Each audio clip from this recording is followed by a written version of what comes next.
Hello. So the path planning algorithm we discussed last time were the bug algorithms, bug 0, bug 1, bug 2 we studied, in which our basic assumption was that we do not know about the environment.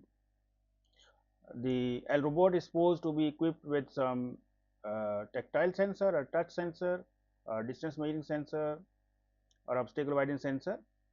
Then the robot start moving, and when it reaches to some obstacle, it physically interact with the obstacle, and then it know that there is some obstacle. Otherwise, before there is no information about the obstacle in the environment. So bug algorithm work like this. Then it will turn left and then go to reach the goal. But today we are going to discuss the second type of the path planning algorithm, which are called the grid based algorithm. So this means that we split the environment in the grid cells, and then we design some algorithm which will help us to draw a path from the starting point to the goal point. And the basic assumption is that we know about the environment. What we know about the environment? We know about the environment, the starting point, the goal point, of course, and also we know about the where the obstacles in the environment are.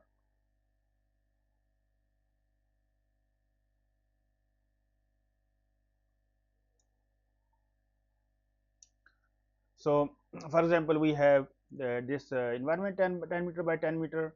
So we know these obstacles which are represented by black area, shade area in this region, and then we have the starting point A and goal point B. And these white cells which are represented in this 10 by 10 environment, they represent the free space. So it means that robot can go in these cells, but it cannot go in the dark cell. So based in this information, the grid based the path planning algorithm will design this the algorithm, and the path will draw a path between the starting point and the goal point. So maybe so second um, terminology which are used in grid based path planning algorithm, they are the connectivity information. So the robot can have the 4 connectivity. If it can move let's say up down left right, and 8 connectivity if it can also go in the diagonal sides, this 8 connectivity. And if you can go like maybe higher dimensions, it can go over here, it can go over here, it can go over here directly. This is called 16 or more connectivity.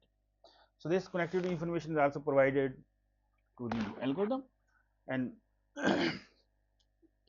then the algorithm will move robot from maybe to this cell to this cell to this cell, but it cannot go this cell. It will continue, and then somehow it will reach the goal point.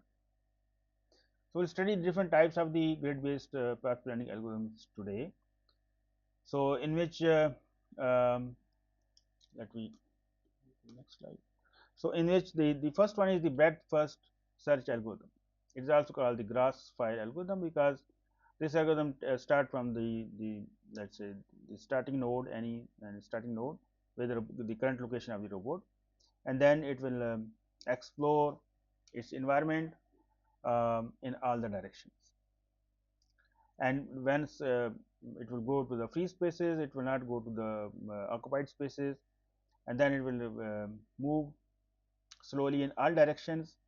But when it finds a goal node or goal cell, then the algorithm will tell us that we have reached the goal point, and then it will stop. So this BSF algorithm, it guarantees the shortest path in the environment. Shortest path means that maybe shortest by the length, but because it moves in all direction, explore all the possible nodes. So this disadvantage is that it uses a lot of memory to store all the locations and also computations, and it is slow. Depth first into DSF we will not cover this algorithm in the robotics point of view, but this is also another type of the environment, grid based environment exploring environment. Uh, but this is not much efficient and not much advantageous to the robotic applications. So, and it is very slow as compared to the first one. The second algorithm which we will explore in this robotic point of view, path planning point of view, is the Dijkstra algorithm. Maybe you heard about this before. So, we will study this algorithm. I have written the advantage and disadvantage working principle over here, but we will cover in much more detail this algorithm as well. And finally, we will cover this A star algorithm, which is the modification of the Dijkstra algorithm, and then a D star algorithm, which is again the modification for the A star algorithm. So, these are just names of some algorithm we are going to study or explore in our today's lecture. So, let us go to the main topic. So, you know that when we were talking about the mobile robots which are equipped with some navigation sensors, and the main task of the mobile robot to reach from its current location to some destination location. Okay. So, this is not a simple task for the mobile robots.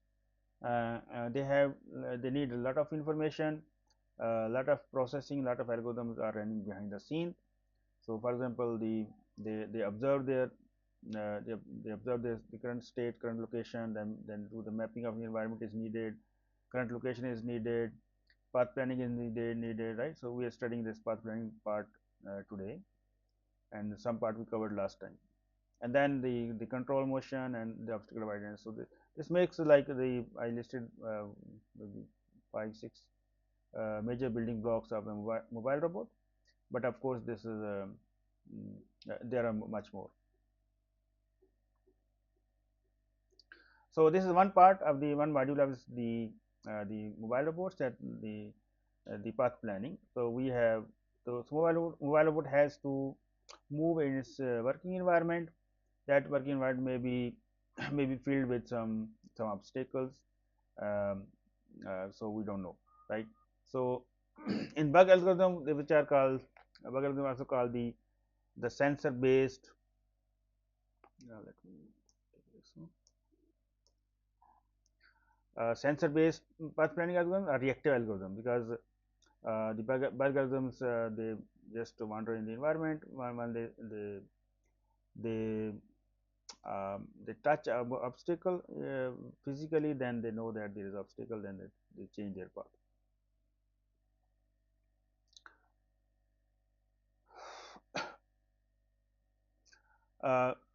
And these the bug algorithms, they are called the local path planning algorithm, because they know only local information. Where is the obstacle, then move left and right, and then continue towards the goal point. But there is no the global information, that where is the obstacle in the environment, where is my global where is the current global or world location of the current location of the robot. So, they are these algorithms does not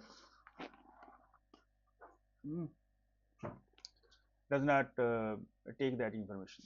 So, that is why they are called the local path planning algorithm. The second type is the global path planning algorithm. We are talking today, that grid based algorithm. So, they have some global information, meaning that they know the before starting the algorithm, they know that where is the starting point. Let us say, let me try it again. So, let us say this is our environment, and let us say this corner is our XW world frame or YW world frame. So, this is our world frame, this corner. So, for the first step, as I told before, that we split this environment in the grids. How many grids, it depends on our application, size of the robot, and size of the environment. So, the resolution can be any.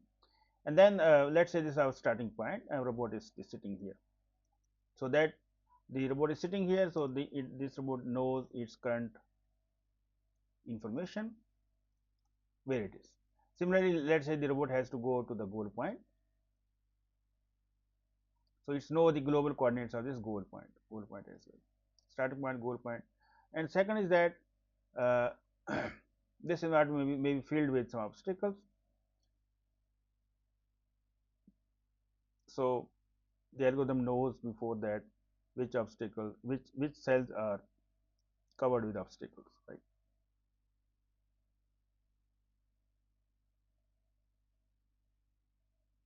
So global information of these obstacles, global information of the robot, and global information of the goal point is also known in the when we do the global path planning for the mobile robot.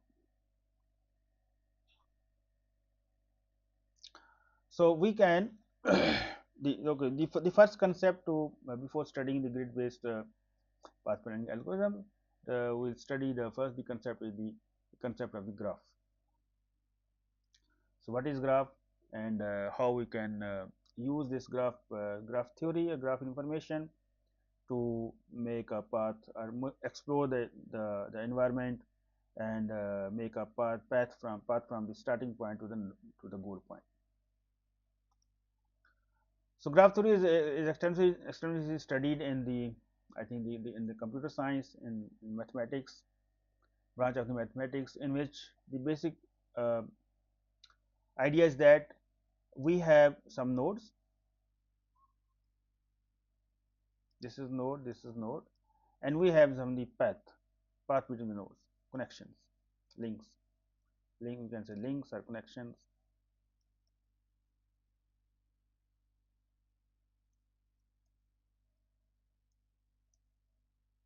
Connection between these nodes, and these connection may be weighted or unweighted.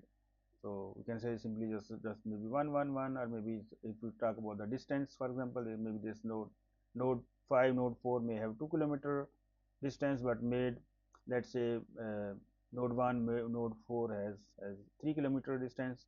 So this is kind of the road network in a city, or road network in a country. So we can represent that in a graph. So this graph theory, a graph understanding of the graphs and nodes and links, is will be used in our path planning, global path planning algorithms. So these connections are also called the edges.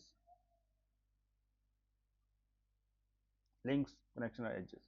So nodes and edges, right? So our graph consists of uh, is a set of these information that we is the vertices or nodes. Nodes are vertices, other name is the vertices, vertex, vertices, and the edges.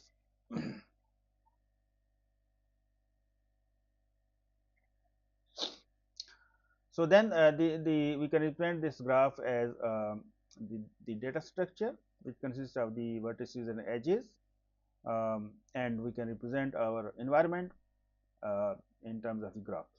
And then we can apply the graph theory or graph mathematics to do some mathematical manipulations on this environment, which is represented as a graph, and we can achieve our goal, that how we can draw a path from the any node, how we can go from any node to the other node in that environment. So the examples of the nodes and the graphs, uh, of the first simple example, that the road network. So we have city 1, city A, city B, city C. So they have some distance between them. Then we can represent them as a graph. So each city is a node, and the distance between them is an edge, for example. Another example is the Facebook users network. So the Facebook user, they are connected with each other. They are sitting at different locations in the world, but they are connected through this network.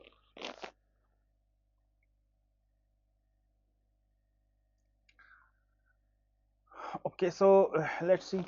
Um, so other type, there are two types: the directed edge graph and undirected edge graph. Meaning that if we have the direction that we can go from node A to node B only in one direction, but we cannot come back. So that is called the directed edge graph. and if we have the both directions, that we can go from A to B and go from B to A, that is called the undirected the edge graph. So example is that Facebook users, this is called the this is the undirected example of the undirected graph. But the flight routes, for example, we can go from one city to the other city. For example, we can go from New York to Toronto, but we cannot go directly back to the Toronto to New York. That is called the directed graph.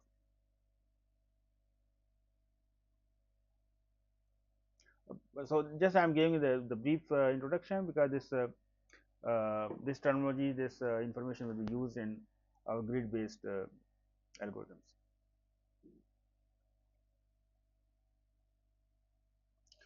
So let's see the first algorithm we are talking about, um which is called the breadth first graph traversal algorithm.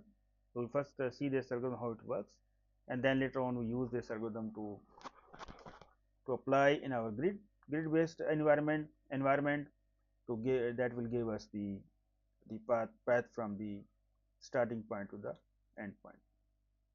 So at this, let me have a short break, because it is already 3:47. So we'll come back at 4 and we'll continue.